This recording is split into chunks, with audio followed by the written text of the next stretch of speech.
বাবা। তাই যেই না এসে দাঁড়িয়েছে এমন ভাবে ধিক্কার করে বেরিয়ে এলো। নারদের আবার অভিমান হয়েছে। কেন? তিনি প্রভুকে বলছে, প্রভু তুমি তাকে এত কিছু করে দিলে আর সে তোমাকে আজকে এতটুকু সেবা দিতে পারলো না। প্রভু তুমি যে বেরিয়ে আসলে তুমি তাকে আশীর্বাদ দেবে না, তুমি তাকে অভিশাপ দেবে না? বললো হ্যাঁ আমি এসেছি অভিশাপ দেব। কি অভিশাপ? তার অভিশাপ হলো এটাই যে ওর যা কিছু আছে তার আরো সব কিছু দ্বিগুণ হয়ে যাবে। বাবা এটি কি অভিশাপ বাবা? হ্যাঁ, যা কিছু আছে সবকিছু দ্বিগুণ হয়ে যাবে, এটি অভিশাপ? না না না, এটি তো আমাদের মতো জীবের কাছে আশীর্বাদ। কিন্তু যারা পরম বৈষ্ণব ভক্ত সদা সর্বক্ষণ আবার আমৃত্য বলতে কিছু রাখে না, গুরুর চরণে সবকিছু অর্পণ করে দেয়, তাদের কাছে এটি অভিশাপ। কিন্তু আমাদের মতো কলির জীবের কাছে এটি আশীর্বাদ। চলে গেল, বললো প্রভু তোমাকে কিছু সেবা দিল না আর তুমি তাকে এমন ভাবে আশীর্বাদ দিলে। তখন নারদ মুনিকে সঙ্গে করে নিয়ে আবার ঘুরছে। ঘুরতে ঘুরতে এবার প্রভু বলে উঠছে, নারদ যে দেখো একটি পর্ণ কুঠির দেখা যায়, চলো ওই পর্ণ কুঠিরে যাই আমরা কিছু সেবা করে আসি। যখন বাবা বললেন পর্ণ কুঠিরে গিয়ে কিছু সেবা করে আসি, নারদ মুনি বলছে প্রভু যার আজকে এত বড় কিছু এত কিছু ছিল তার কাছে গিয়ে তুমি এক মুষ্টি ভিক্ষা পেলে না, আর তুমি বলছো ওই পর্ণ কুঠিরে, ওই পর্ণ কুঠিরে কি বা দিতে পারে? প্রভু বললেন নারদ যেখানে দেখিবে ছাই উড়াইয়া দেখো তাই, পাইলেও পাইতে পারো অমূল্য রতন। ওই ছাইয়ের ভিতরেই অমূল্য লুকিয়ে থাকে। তাই প্রভু আমার নারদ মুনিকে সঙ্গে করে নিয়ে ওই পর্ণ কুটিরে গিয়ে দেখছে একটি বৃদ্ধ মা। ওই বৃদ্ধ মায়ের কিছু নেই, শুধু একটি পর্ণ কুঠির।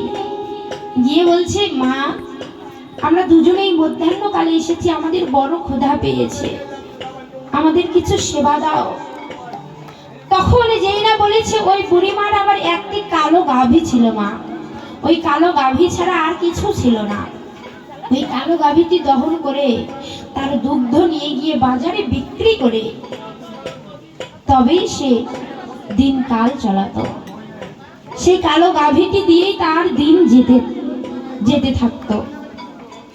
আর যখন গিয়ে ভগবান আর প্রভু আমার গিয়ে উপস্থিত হলো, তখন গিয়ে ওই বুড়িমাকে বলছে, আর বুড়িমা বলছে বাবা তোরা যখন এই মধ্যাহ্নকালে এসেছিস আমার ঘরে তো দেবার মতো কিছু নেই, তোরা একটু বস আমি দেখি কিছু পাই কিনা।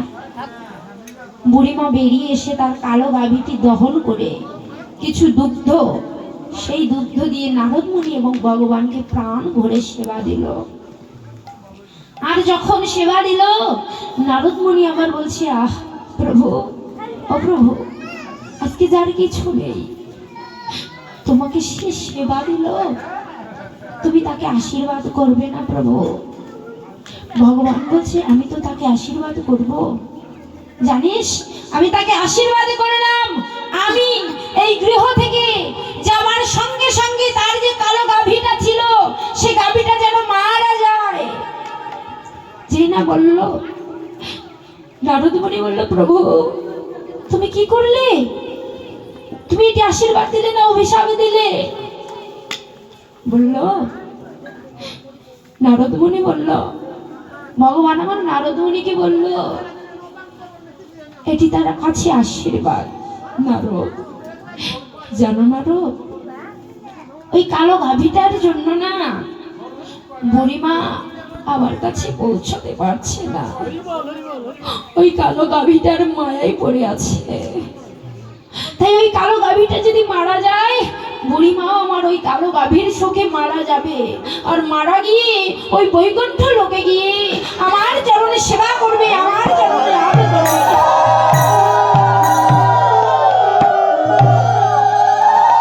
তাই প্রভু বললেন নারদ এই জগতে যে জন আমাকে ভালোবাসে জগতে আমি তাদের অনেক দুঃখ, অনেক জ্বালা, অনেক যন্ত্রণা দিই, তা তোমার ধারণা নেই। নরদের অহংকার ভেঙে গেল, বলল যেখানে আমার আশ আমি তার করি